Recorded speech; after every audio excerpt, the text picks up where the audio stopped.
We also had 50 gates here in Jerusalem. And it's brought down in our sources, in our holy sources. There's a guy, was a Rav many hundred years ago. His name was Rav Chaim Vital. And Rav Chaim Vital is famous for telling us something about the coming of Mashiach. Where is Mashiach found, he said? He says he's found at the 50th gate. The 50th gate of purity.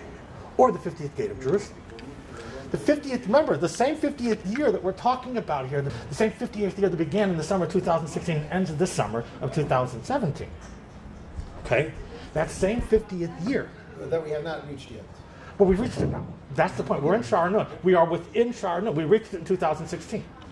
We reached, that's why they fell, because remember I said the spiritual law? Esau falls to -50, Khazaria spiritually lies in ruin. Yerushalayim is rebuilt. So we've been going through those 49 gates for those last 49 years since the reunification of Jerusalem in 1967. But each of those 49 gates is a mundane gate.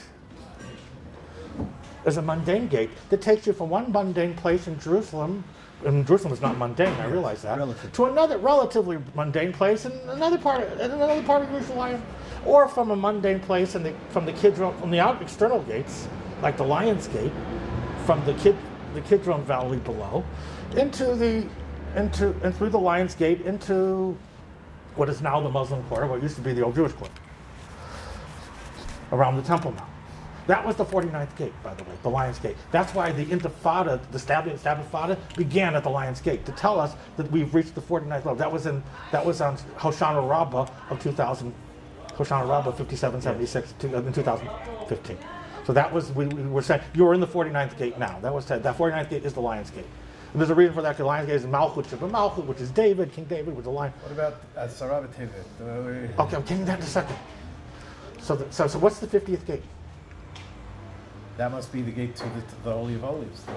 What's the gate? It comes from? It goes from where? If you have a direct sight from the Mount of Olives to the Holy of Holies, you have to go through a gate, which is close the Golden Gate. Huh? The Golden. The Golden Gate. The Golden It's Gate. also called the Gate of Compassion. The Golden Gate. The Golden Gate is the 50th gate. Golden is always the 50th. It's the 50th anniversary. What's the golden anniversary? 50th anniversary. Jubilee. So when we say San Francisco has a Golden Gate Bridge, it goes from -49 to -50. So the key is California is called the Golden State. So that's the 50th primary. So what I'm saying is through the primary season, Donald Trump's going to take you from -49 to -50. So that'll get. Wow. Now I don't want to get why the Denver Broncos won the Super Bowl. I don't want to get into that. That's a couple good. But what's the next sporting event? The Cubs? No. The Golden Gate Warriors had the best record in NBA in the history of professional basketball anyway. Yes. 73-9. And right? then lost it in the Game 7. To whom? That's the next sporting event. To Cleveland. The Cleveland Cavaliers. Cleveland. Cleveland is Cleveland. Why is Cleveland? The lands of Kalev. See, there's a difference between the lands of Kalev and the rest of the land of Israel. Most of Israel was... What is the lands of Kalev? The lands of Kalev were those lands that Moses himself gave to Kalev. Who's Kalev? Caleb. The one who spied out the land and did not come back with a bad report. Yeah. And the merit of not coming back with a bad report, Moses himself said, you are going to get Hebron. Now, he didn't say your son-in-law is going to get a place called Othniel. Okay, your son-in-law Othniel is also going to get a portion, because that was Kalev's. He gave part of his portion to Othniel. But the thing is that Kalev was given this part of this lands around Hebron. Those are his land. Those are the lands that enter the 50th gate first, before everybody else, because Moses specifically gave those lands to Kalev. Okay, the rest of Eretz Yisrael was the lottery of Joshua ben Nun. So we see the same thing with Cleveland. Cleveland was founded in 1797 by a name by Moses Cleveland. General Moses Cleveland. 1790 was his name. So Kalev land is where you reach -50. Where was the Trump coronation at the Republican convention? Same place. Kalev land, Ohio. Yeah. Kalev, the same place, same city that had just won the. So we see the reflection of all the spiritual stuff from the sport, the hints in the sports, happening in real life.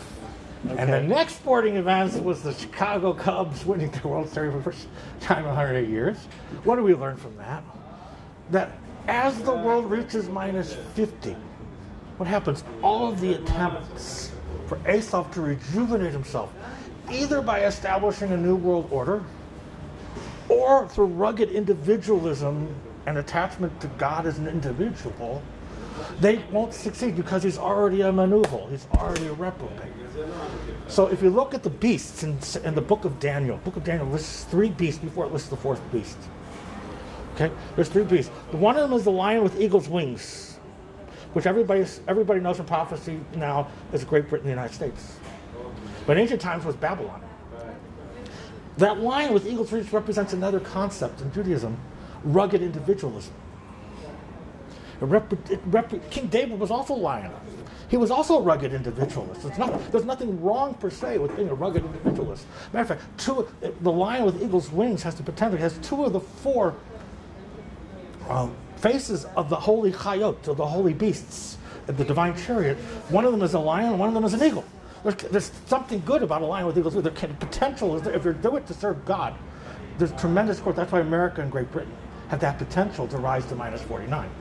But once they left God, it falls to the level of Babylon, becomes Babylon, and becomes totally Babylon at minus 50. You see what happens here? And it cannot be rejuvenated.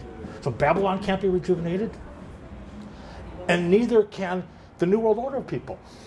They are the people that are like the leopard with 4 heads that goes to the 4 corners of the earth. That's the leopard with 4 heads. That's one of the other 3 beasts. So what's the 3rd beast? A bear with 3 ribs. That's Persia. So the Vilna Gaon says at the end of days, when the other 2 forces of Edom, the lion with eagle's wings force, aspect of Edom, and the New World Order aspect of Edom, when they're all at minus 50, who's going to take over the world? Why the bears? Because the bears, what they rank physicality. They said, we want more flesh. We want more this. So when physicality begins to take over the world, can no longer be by Malchut, by Esau, is no longer elevated to serve God, then the bears take over the world. Who are the cubs? Little bears. Little bears. Bear cubs take over the world. World Series. That was the last sign. So that's the sign. Russia. Who are the bears? The ancient bear is Persian. The modern bear is Russian. So Russia and Persia have an alliance to take over the world. So that's going to happen during this process while all this other stuff is happening. Okay, so what about Trump? So Trump has reached minus 50. He led the world to minus 50. Therefore, the potential, keep in mind, America can no longer return as a Christian nation. It's gone. It's not going to return as a Christian nation. But there is another potential for America to return as a Noahide nation. A nation that keeps the laws and the covenant with Noah. When Noah first came off the ark. Keeps his laws, the laws of common decency that God gave mankind when Noah walked off the ark. There were 7 of them. That's why there's 7 colors in the rainbow, which is part of the covenant. There are 7 basic principles of Noah. Those are the area, that is the place where his daughter, Yehudit, or Yael, same person. Remember I told you soldiers about that before? I don't have to go over that. Yes, because Ivanka Trump, when she converted to Judaism, took on a Jewish name and chose Yael. So that's what you're... So she has that potential by cutting off, using dairy products, the head of the enemy, or putting a stake through his temple. When Yael did that with the stake through the temple, Yehudit, in the story of Hanukkah, which is in the Apocrypha, you Catholic people watch this, she did it just by cutting off the guy's head. Forget about the temple. I'm just going to cut off that. That's it. And when was that, the Catholic reference? That wasn't from Hanukkah. That was around the year... so 167. 167, around the 2nd century BC. Okay. That's when Yehudit came. When it was originally written in Hebrew, we lost the book in Hebrew. We only have the Greek translation, which is in the Apocrypha. Okay. Which you have in the New Testament. You don't have it with the Catholic. It's in the Catholic. Getting back to Trump and to Asarabah TV. Yeah, so the 9 months. You said we have 9 months. So why is that the case? Because I heard from it. Now there's a. So where do we see the last? Once we reach the point where 2/3 of mankind, chapter 13 of Zechariah, where 2/3 of mankind is no longer redeemable, which was I said was on Shavuos night 5776. Yeah. Then you turn the page to chapter 14. Very next verse. It said all the nations of the world will gather against Jerusalem to divide it. So the question, how long after that Shavuos night does that take place? Well, I have the answer from a tzaddik, and it comes based on another biblical book of Micah. We're also in the Gemara, in the Talmud in Sanhedrin, and also the Tosafot in Avodah Zarah.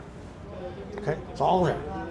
That the last 9 months of the present age will be the 9 months of Gog and Magog. At the beginning of those 9 months, the Council of Nations of the world will vote to divide Eretz Yisrael.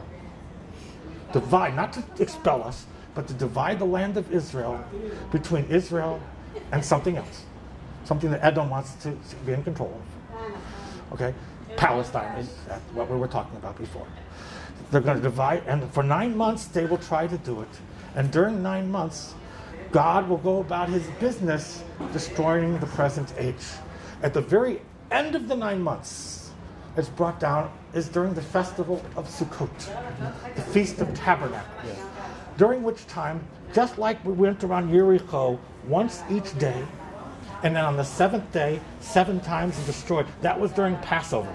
Or some say it was the week after Passover. There's a dispute in Jewish opinion. Was it during Passover, the week after Passover, than that occurred? At the end of history, it's the same thing, except it's during Sukkot. And it's Jewish people doing what is called hakafot, circuits around the altar. We do it once each day of the festival of Sukkot. And on the 7th day of Sukkot, Hoshana Rabbah, we go around the altar 7 times. To the blast of the shofar, by the way. Just like the foot.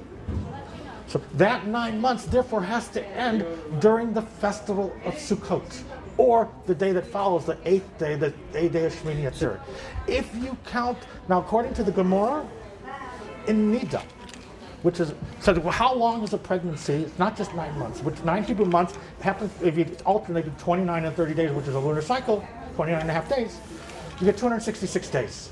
But the Gemara Nida says, no, we add an extra 5 days, 271 days. And the reason is because the gematria, the numerical value of the word for Hebrew word for pregnancy, herayon, is 271. 271 days, pregnancy of the Messianic era.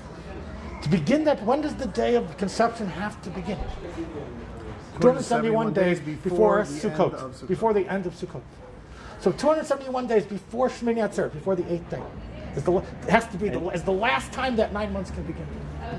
And it can that begin, was, so and that was, if you back up 271 days? That happened to be this past Sunday, when the Paris Peace Conference had 70 nations, which is Gematria Gog and Magog, and they voted at the very end. They all took a vow at the end of the conference, except for a few nations who didn't refuse to do so, to divide Jerusalem and the land of January 15, 2017. That's right. It was exactly 271 days before Shmini Atzeret. So including, you have to include that day too. So how long have you been looking at this year that we're in right now, 5777, as so pivotal and key? Have you, when I saw, because is this like a few years back that you saw this? Well, yes. I'll tell you when. I saw in 5775. We all see, everybody who reads the Gemara, who learns the Gemara, understands that there's supposed to be 7 last years, and the 7th year of Olam Hazeh. There's supposed to be agricultural signs during the years of the sabbatical cycle. Okay. The first, and the 7th year there is supposed to be a war, and it's supposed to be Gog and Magog, and when the nations of the world gather together and divided. And that didn't happen in 5775. And I started asking, why did it happen? And the answer was because the nations of the world, Hashem didn't want to send the nations of the world against us while they still had a little bit of merit left. They still had 2 more years of merit. Or 1.5 years of merit. Matter of fact, on the 10th of Tevet, which is 271 days before the first day of Sukkot, in the year 5775, was the December 30th or December 31st, 2014, there was another vote in the United Nations where Barack Obama was not going to veto, to divide Jerusalem. But he received a letter from a witch named Tzipi Livni. I call her the Witch of Endor. I hope no one's insulted by this. She received, what did she say? We're going to win the election coming up in March. And we're on your side. We're the Erev Ra. We didn't say we're there. We're working for you here in the land of Israel. We're going to do your bidding. Yes. Why vote to divide us? We're going to, when we get in power, we're going to do it for you. Yeah. So why vote in the UN to do it? Well, don't make it so messy. We'll do it. Well, they lost. Miracle. Another na'avochu moment. Netanyahu wins the election. That was another similar. man, it was also despised by half the country. That's totally right. despised. And now folk wasn't supposed to win. He was losing by 5 Knesset seats going 3 days before that election. And boom. Yeah, Hashem turned it around. Yeah, and Same thing. Brexit was a big turnaround. But see, that's the Lion with Eagle's Wings, folks. Remember I talked about the Lions with Eagle's Wings, folks? Yeah. Yes. There are yes. 2 Lions with Eagle's Wings, folks. The Lion is Great Britain, and the Eagle's Wings is the United States. Those are the rugged individualist countries of Edom. They're the ones that have the greatest potential to rise to godliness because they have 2 of the signs of the holy beasts.